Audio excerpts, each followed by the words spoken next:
बड़ी लंबी कहानी है। ओम श्री गणेशाय नमः। नरक चतुर्दशी के त्योहार को छोटी दिवाली के रूप में चौदसवीं कहते हैं। यह पर्व दीपावली के एक दिन पूर्व मनाया जाता है। इस दिन श्री कृष्ण, यमराज, भगवान वामन, माता काली, हनुमान जी और शिव जी की पूजा होती है। आओ जानते हैं क्यों मनाई जाती है छोटी दिवाली। ज्योतिषपुर के दैत्यराज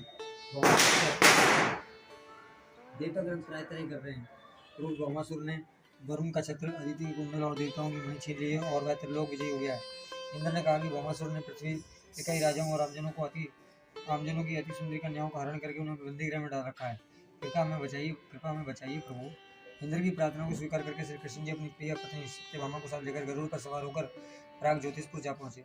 वहां पहुंचकर भगवान कृष्ण ने अपनी पत्नी सत्यभामा की सहायता से पहले मुर नामक दैत्य सहित मुर के 6 पुत्र ताम्र, अंतरिक्ष, श्रवण, विवावसु, नवस्वान और अरुण का संहार किया।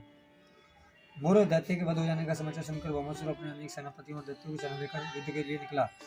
भौमासुर को स्त्री के हाथों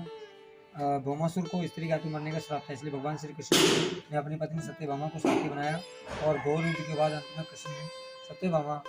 श्री कृष्ण जी सत्यभामा की सहायता से उसका वध कर डाला। इस प्रकार भौमासुर को मारकर श्री कृष्ण जी ने उसके पुत्र भगदत्त को अवैधान देकर उसे प्राग ज्योतिषपुर का राजा बनाया। भौमासुर द्वारा हरण की गई 16,100 कन्याओं को श्री कृष्ण जी ने मुक्त किया। ये सभी अमृत नारियां थी या फिर भय के कारण उपहार में दी गई थी और किसी और माध्यम से उस कारागार में लाई गई थी। वे सभी भौमासुर द्वारा पीड़ित थी और दुखी थी, अपमानित थी, लांछित थी और कलंकित थी। सामाजिक मान्यताओं के चलते भौमासुर द्वारा बंदी बनाई गई उन सभी नारियों कोई भी अपनाने को तैयार नहीं था। तब अंत में श्री कृष्ण जी ने सभी को आश्रय दिया। ऐसी स्थिति में सभी कन्याओं ने श्री कृष्ण जी को अपना सब कुछ मानते हुए उन्हें पति के रूप में स्वीकार किया। लेकिन श्री कृष्ण जी उन्हें इस तरह नहीं मानते थे।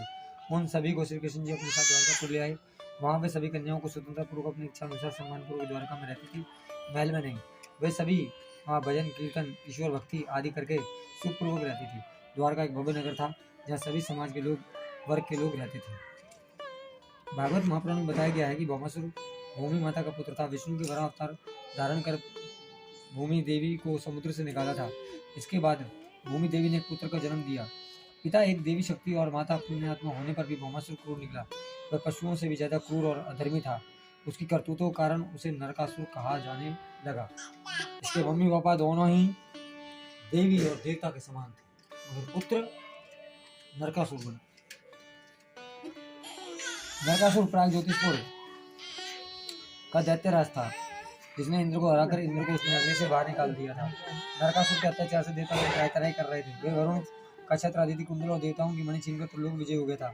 वह पृथ्वी की हजारों सुंदर कन्याओं का अपहरण करके उन्हें बंदी बनाकर उनका शोषण करता था। नरकासुर अपने मित्र मुर और मुर दैत्य के 6 पुत्र ताम्र, अंतरिक्ष, श्रवण, वसु, नवस्वान और अरुण के साथ रहता था। भगवान श्री कृष्ण ने सभी का वध करने के बाद नरकासुर का वध किया और उसके एक पुत्र भगदत्त को अवैधान देकर चतुर्दशी को नरकासुर का वध किया था। इसी दिन की याद में दीपावली के ठीक एक दिन पूर्व नरक चतुर्दशी अर्थात छोटी दिवाली मनाई जाती है। मानता है कि नरकासुर की मृत्यु होने से उस दिन शुभ आत्माओं को मुक्ति मिली थी।